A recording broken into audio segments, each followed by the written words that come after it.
ओम सभी यूट्यूब दर्शकों को मेरा सादर प्रणाम। आज का विषय है पुत्रदा एकादशी का महत्व। पुत्रदा एकादशी का व्रत पौष माह की शुक्ल पक्ष की एकादशी को किया जाता है। इस दिन भगवान नारायण की पूजा की जाती है। सुबह स्नान आदि से निवृत्त होकर स्वच्छ वस्त्र धारण करने के पश्चात श्री हरि का ध्यान करना चाहिए। पुत्रदा एकादशी के दिन बाल गोपाल की पूजा करनी चाहिए। बाल गोपाल की प्रतिमा को पंचामृत से स्नान कराना चाहिए। धूप दीप आदि से भगवान नारायण की अर्चना की जाती है। उसके बाद फल फूल नारियल पान सुपारी लौंग बेर आंवला आदि व्यक्ति अपनी सामर्थ्य के अनुसार भगवान नारायण को अर्पित करते हैं। पूरे दिन निराहार रहकर संध्या समय में कथा आदि सुनने के पश्चात फलाहार किया जाता है। इस दिन दीप दान करने का भी बहुत महत्व है। इस व्रत के नाम के अनुसार ही इसका फल भी है। जिन व्यक्तियों को संतान होने में बाधाएं आती है अथवा जो व्यक्ति पुत्र प्राप्ति की कामना करते हैं उनके लिए पुत्रदा एकादशी का व्रत बहुत ही शुभ फलदायक होता है। इसलिए संतान प्राप्ति के लिए इस व्रत को व्यक्ति विशेष को अवश्य करना चाहिए, जिससे उसे मनोवांछित फलों की प्राप्ति हो सके। पुत्रदा एकादशी व्रत की कथा इस प्रकार है कि प्राचीन काल में भद्रावतीपुरी नगर में राजा सुकेतुमान राज्य करते थे, परंतु कई वर्ष बीत जाने पर भी उन्हें संतान की प्राप्ति नहीं हुई।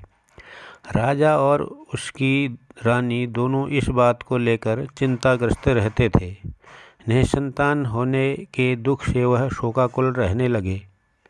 राजा के पितर भी यह सोचकर चिंताग्रस्त थे कि राजा का वंश आगे न चलने पर उन्हें तर्पण कौन करेगा और उनका पिंडदान कैसे होगा। राजा भी इसी चिंता से दुखी थे कि उनके मरने के बाद उन्हें कौन अग्नि देगा। एक दिन इसी चिंता से ग्रस्त राजा सुकेतुमान अपने घोड़े पर सवार होकर वन की ओर चल दिए। वन में चलते हुए वह अत्यंत घने वन में पहुंच गए। चलते चलते राजा को बहुत प्यास लगने लगी।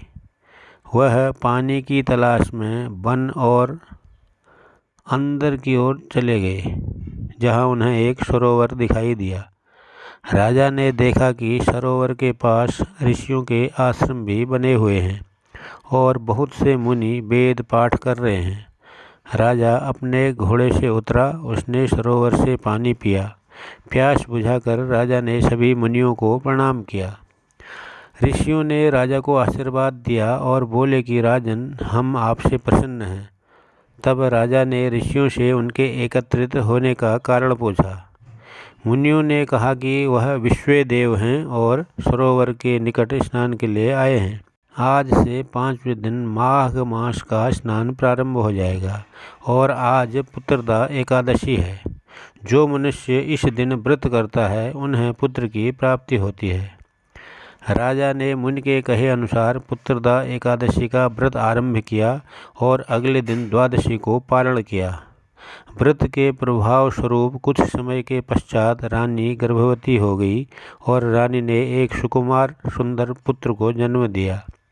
इस प्रकार जो व्यक्ति इस व्रत को रखते हैं उन्हें पुत्र रत्न की प्राप्ति होती है।